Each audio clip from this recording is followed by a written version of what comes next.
किसी छोटे से शांत गांव में हरे भरे खेतों और नीले आसमान के नीचे डेविड और मौर्य नाम का एक जोड़ा रहता था। दोनों एक दूसरे से बेहद प्यार करते थे, लेकिन उनकी जिंदगी में एक अधूरी ख्वाहिश थी, एक बच्चे की। कई बार कोशिशों के बावजूद वे माता पिता नहीं बन पाए थे। बच्चे के बिना घर अधूरा सा लगता था, लेकिन उन्होंने कभी हालात से समझौता नहीं किया। डेविड एक प्रकृति प्रेमी था। उसे पक्षियों को देखना और उन पर स्टडी करना बहुत पसंद था। वह दिन भर अपनी दूरबीन लेकर अलग अलग पक्षियों को देखता, उनकी हरकतों को समझता और उनकी खूबसूरती में खो जाता। यह उसका सबसे बड़ा जुनून था।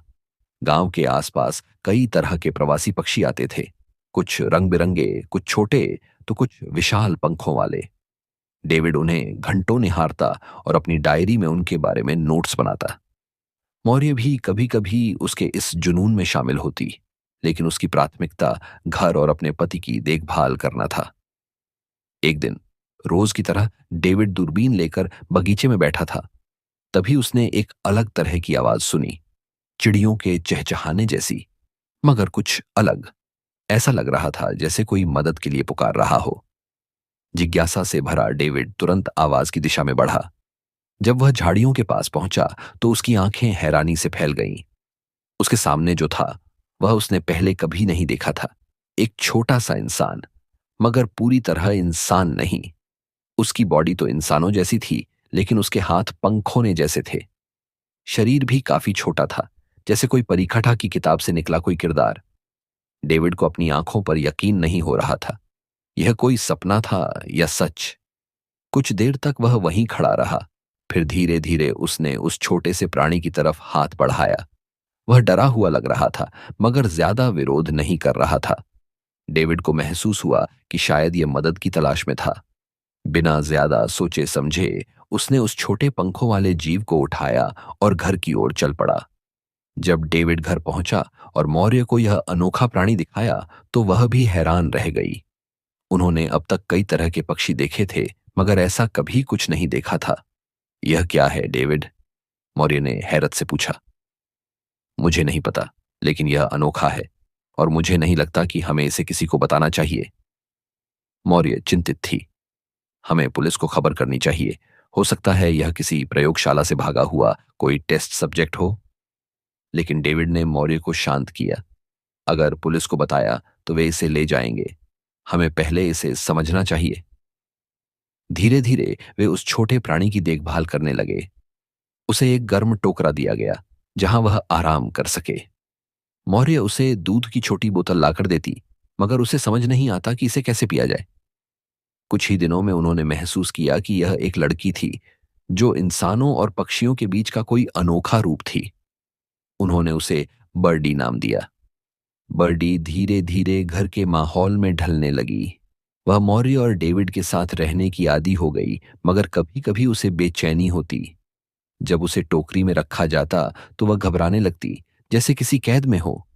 डेविड ने महसूस किया कि उसे खुली हवा पसंद थी। वे उसे बाहर घुमाने ले जाने लगे ताकि वह आजाद महसूस कर सके। मगर एक और चीज थी जो वे दोनों समझ नहीं पा रहे थे। बर्डी कभी कभी अजीब तरह से रोती थी, न इंसानों की तरह, न पक्षियों की तरह, जैसे वह खुद को लेकर उलझी हुई हो। समय बीतने के साथ बर्डी बड़ी होने लगी। अब वह टोकरियों में नहीं समा सकती थी। उसके पंख और मजबूत हो गए थे और वह उड़ने की कोशिश करने लगी थी। मौर्य को यह देखकर चिंता हुई। अगर वह उड़ गई तो? मौर्य ने एक रात डेविड से कहा। डेविड ने कुछ देर सोचा और जवाब दिया, अगर वह उड़ना चाहती है तो शायद हमें उसे रोकना नहीं चाहिए। एक दिन जब वे तीनों बगीचे में थे, बर्डी अचानक अपने पंख फैलाकर हवा में उठने लगी। पहले डगमगाई, फिर संतुलन बना लिया। डेविड और मौर्य उसे आश्चर्य से देख रहे थे, मगर बर्डी को जैसे ही हवा में आजादी का एहसास हुआ, उसने और ऊंचाई पकड़ ली। वह ऊपर और ऊपर उड़ती गई और फिर जंगल की ओर चली गई। डेविड और मौर्य एक दूसरे को देख रहे थे। वे जानते थे कि यह दिन कभी ना कभी आना ही था, मगर यह इतनी जल्दी आएगा, इसका अंदाजा नहीं था। अब सवाल था, क्या बर्डी लौट कर आएगी? बर्डी के उड़ जाने के बाद डेविड और मौर्य के लिए घर सूना सूना लगने लगा। वे जानते थे कि बर्डी को पिंजरे में रखना गलत होता, लेकिन उसके बिना रहना भी आसान नहीं था। डेविड ने उसे ढूंढने का फैसला किया। मौर्य भी उसके साथ थी। उन्होंने गांव के चारों ओर तलाश शुरू की, जंगल के रास्तों को छाना, यहां तक कि नदी के किनारे भी जाकर देखा, लेकिन बर्डी का कहीं कोई निशान नहीं था। उधर बर्डी को अपनी नई आजादी का एहसास हो रहा था। वह आसमान में उड़ रही थी, ऊंची ऊंची शाखाओं पर बैठ रही थी और अन्य पक्षियों को देखकर रोमांचित हो रही थी। मगर उसे जल्द ही महसूस हुआ कि वह उनसे अलग थी। वे पक्षी उसे स्वीकार तो कर रहे थे, मगर वह उनकी भाषा नहीं समझ पा रही थी। रात होते होते बर्डी को अकेलापन महसूस होने लगा। यह दुनिया जितनी खूबसूरत थी, उतनी ही अजनबी भी। उसे अपने घर की याद आ रही थी। उड़ते उड़ते बर्डी शहर की ओर आ गई। वहां एक बड़े चर्च की छत पर जाकर बैठी। कुछ देर बाद उसने देखा कि एक लड़की नीचे से उसे देख रही थी। वह लड़की मुस्कुराई और धीरे धीरे उसकी ओर हाथ बढ़ाया। तुम कौन हो? लड़की ने पूछा। बर्डी जवाब नहीं दे सकी। मैं लूसी हूं। लड़की ने खुद को परिचित कराया। तुम यहां अकेली हो? बर्डी कुछ समझ नहीं पा रही थी, मगर लूसी की आंखों में उसे अपनापन दिखा। लूसी ने उसे नीचे उतरने का इशारा किया और कुछ झिझक के बाद बर्डी नीचे आ गई। लूसी ने उसे खाना दिया, जिसे बर्डी ने झिझकते हुए खाया। यह पहला इंसान था जिसे वह डेविड और मौर्य के बाद करीब महसूस कर रही थी। उधर डेविड और मौर्य अभी भी बर्डी को ढूंढ रहे थे। उन्होंने पुलिस स्टेशन में भी जाकर जानकारी ली, लेकिन कुछ पता नहीं चला। फिर एक दिन जब वे शहर में चर्च के पास से गुजर रहे थे, उन्होंने सुना कि लोग एक अजीब पक्षी जैसी लड़की के बारे में बात कर रहे हैं। क्या यह बर्डी हो सकती है? मौर्य ने उत्साह से कहा। वे दोनों तुरंत चर्च की तरफ भागे। वहां पहुंचकर उन्होंने देखा कि कुछ लोग चर्च की छत की ओर इशारा कर रहे थे। डेविड ने ऊपर देखा, मगर बर्डी वहां नहीं थी। शायद वह चली गई। मौर्य ने निराश होकर कहा। हमें हार नहीं माननी चाहिए, डेविड ने कहा। अगर वह यहां थी तो हमें उसे ढूंढना होगा। उसी रात लूसी और बर्डी चर्च के पास बैठे थे। अचानक कुछ लोग आए और बर्डी को घेर लिया। यह क्या है? उनमें से एक आदमी ने कहा। यह कोई पक्षी है या कोई और चीज? लूसी डर गई। उसने बर्डी का हाथ पकड़ा और उसे भागने का इशारा किया, मगर बर्डी डर के मारे वहीं खड़ी रही। तभी डेविड और मौर्य वहां पहुंच गए। रुको! डेविड ने चिल्लाया। लोग पीछे हटे। मौर्य ने यहां बर्डी को गले लगाया और वह भी उनके गले लग गई।